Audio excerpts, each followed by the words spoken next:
आप सभी मसीह भाई बहन को जय मसीह की। परमेश्वर आप सभी को आशीष दे और बहुतायत से आशीष दे। ये हमारे प्रभु से प्रार्थना है कि प्रभु आप सबको बहुत सारी आशीष दे।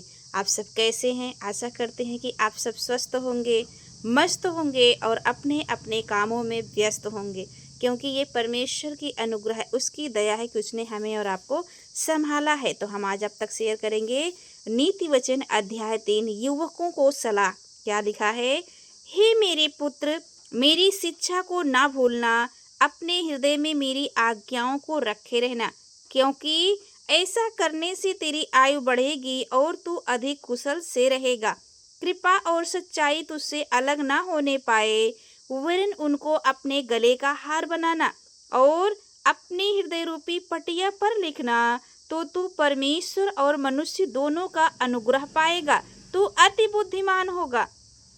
तू अपनी समझ का सहारा न लेना, वरन संपूर्ण मन से यहोवा पर भरोसा रखना। उसी को स्मरण करके सब काम करना, तब वह तेरे लिए सीधा मार्ग निकालेगा। अपनी दृष्टि में बुद्धिमान न होना, यहोवा का भय मानना और बुराई से अलग रहना। ऐसा करने से तेरा शरीर भला चंगा और तेरी हड्डियां पुष्ट रहेंगी। अपनी संपत्ति के द्वारा, अपनी जो संपत्ति है उसके द्वारा और अपनी भूमि की सारी पहली उपज दे देकर यहोवा की प्रतिष्ठा करना। इस प्रकार तेरे खत्ते भरे पूरे रहेंगे और तेरे रसकुंडों से नया दाख मधु उमड़ता रहेगा। हे मेरे पुत्र, यहोवा की शिक्षा से मुंह ना मोड़ना, और जब वह तुझे डांटे तब तू बुरा ना मानना, क्योंकि यहोवा जिससे प्रेम रखता है उसको डांटता है, जैसे कि बाप उस बेटे को जिसे वह अधिक चाहता है। क्या ही धन्य है वह मनुष्य जो बुद्धि पाए और वह मनुष्य जो समझ प्राप्त करे, क्योंकि बुद्धि की प्राप्ति चांदी की प्राप्ति से बड़ी और उसका लाभ चोखे सोने के लाभ से भी उत्तम है। वह मूंगे से अधिक अनमोल है, और जितनी वस्तुओं की तू लालसा करता है उनमें से कोई भी उसके तुल्य ना ठहरेगी। उसके दाहिने हाथ में दीर्घायु और उसके बाएं हाथ में धन और महिमा है। उसके मार्ग कुशल, उसके मार्ग आनंददायक हैं और उसके सब मार्ग कुशल के हैं। जो बुद्धि को ग्रहण कर लेते हैं उनके लिए वह जीवन का वृक्ष बनती है, और जो उसको पकड़े रहते हैं वह धन्य है। यहोवा ने पृथ्वी की नींव बुद्धि ही से डाली और स्वर्ग को समझ ही के द्वारा स्थिर किया।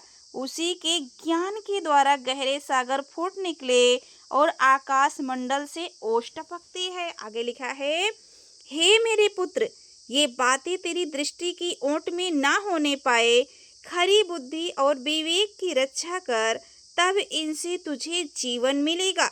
ये तेरे गले का हार बनेंगे, तब तू अपने मार्ग पर निडर चलेगा और तेरे पाँव में ठेस ना लगेगी। जब तू लेटेगा तब भय ना खाएगा, जब तू लेटेगा तब सुख की नींद आएगी। अचानक आने वाले भय से ना डरना, और जब दुष्टों पर विपत्ति आ पड़े तब ना घबराना, क्योंकि यहोवा तुझे सहारा दिया करेगा और तेरे पाँव को फंदे में फंसने ना देगा। जिनका भला करना चाहिए, यदि तुझ में शक्ति रहे तो उनका भला करने से ना रुकना।